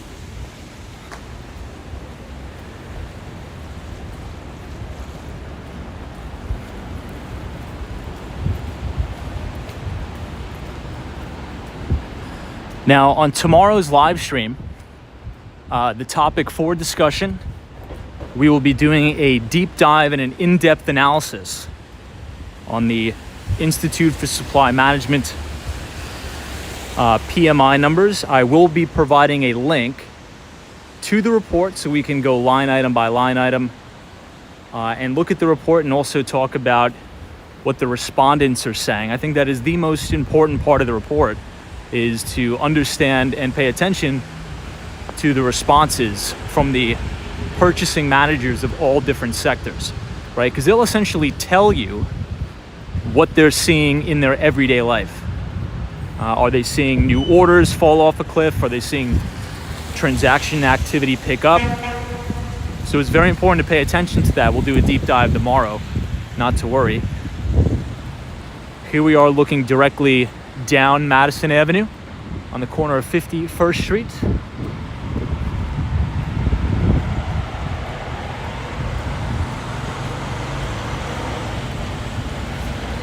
JPEG, I did do some work today. I did a little bit of work.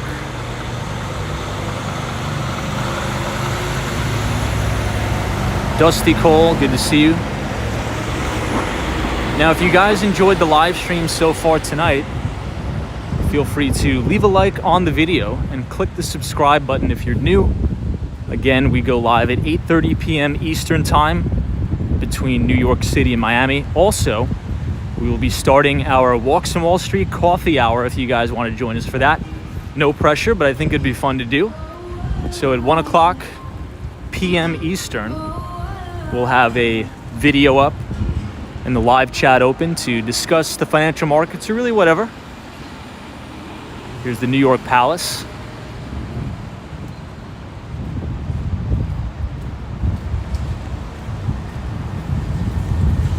And here we have BlackRock.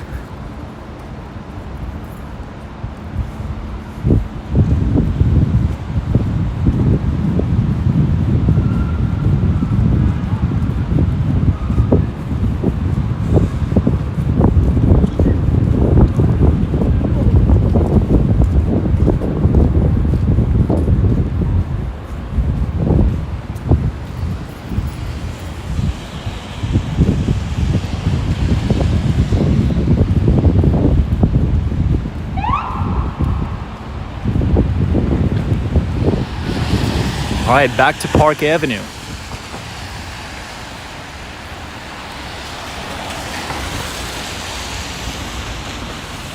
This is my favorite building here, the Seagram building. Dallas F. Thanks for joining us tonight. Might as well take you guys back to 3rd Avenue with me. I don't want to leave you off in the rain like some psychopath, right? Blackstone in front of us. Now, talking about 2023, there's a rumor going around on Wall Street that Steven Schwartzman, iconic investor who we talk about all the time on the live stream, may retire this year. Now, as we know, Steven Schwartzman made the vast majority of his money through leveraged buyout deals, or LBOs, on Wall Street. So it'd be interesting to see if he is going to step down. And right here we have beautiful view of 432 Park Avenue.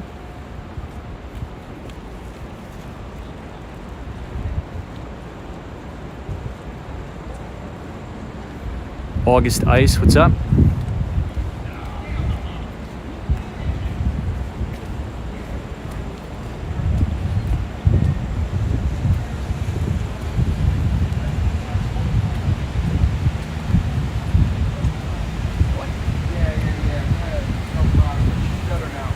So he came over and I said, dude, yeah, I didn't even have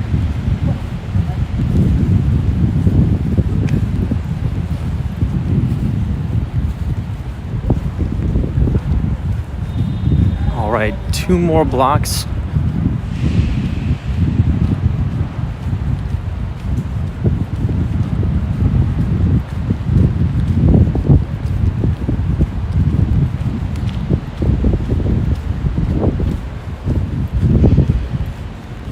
You can get the 6 train downtown.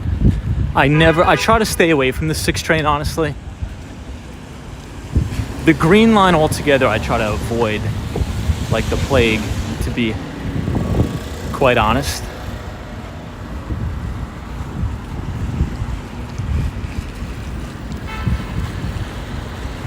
A lot of the subway melee mayhem tends to happen on the 6 or the Green Line for whatever reason.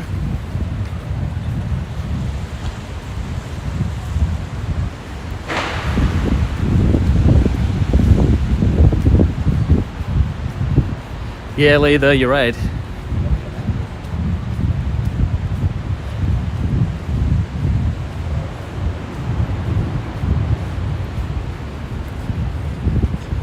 Tim Lee, I thought you were Tom Lee. Now, Tom Lee is another famous, I would say, CNBC contributor, investor, researcher. He owns Fundstrat, an equity research firm here in New York. Now, Tom Lee was calling for a quote-unquote rip your face off rally into the end of the year. That didn't materialize, but that's okay. The best investors are only right about 50% of the time, but I still think Tom Lee puts out really good work. So I always have a listen when he's on. All right, we're gonna bang a left here. Head up to 33rd Street, 53rd Street, excuse me.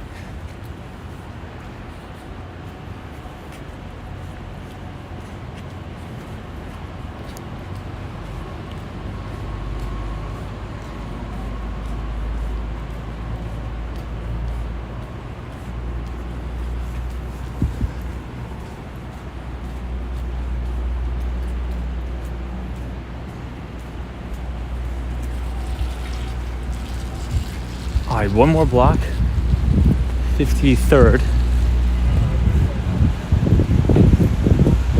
But team, I think we got a lot accomplished today. I think we had a lot of good conversations. We did a quick recap or a quick forecast of the major events happening this week on Wall Street. We talked about monetary policy in the Federal Reserve. We talked about some leading economic indicators. And we also talked about what needs to happen for this market to potentially bottom. We reviewed the VIX, the put to call ratio. We talked about the bond market. I think it was a very productive conversation. And I want to thank all of you for joining us here again on Walks on Wall Street. Please join us again next time if you enjoyed the stream. We go live at 8:30 p.m. New York time. So make sure you click the subscribe button on the way out, leave a like on the video. And guys, get into attack mode for tomorrow, the official first business day of the year. So thank you, everybody. Happy New Year. Sunshine After Rain, Zozo Bob, Richard Vogel, Western Mass Dave, Andy, FredX, Dusty Cole, Natalie, Marketing Videography, 45, Hawaii, Ruby Falcone, all of our moderators, Meld, Muhammad, Ryan Beck, and to the Mighty Bull, have a good night wherever you are, because There is always a bull market somewhere, and you just need to know where to look. Happy 2023, everybody. And let's hit it hard tomorrow. Bye for now.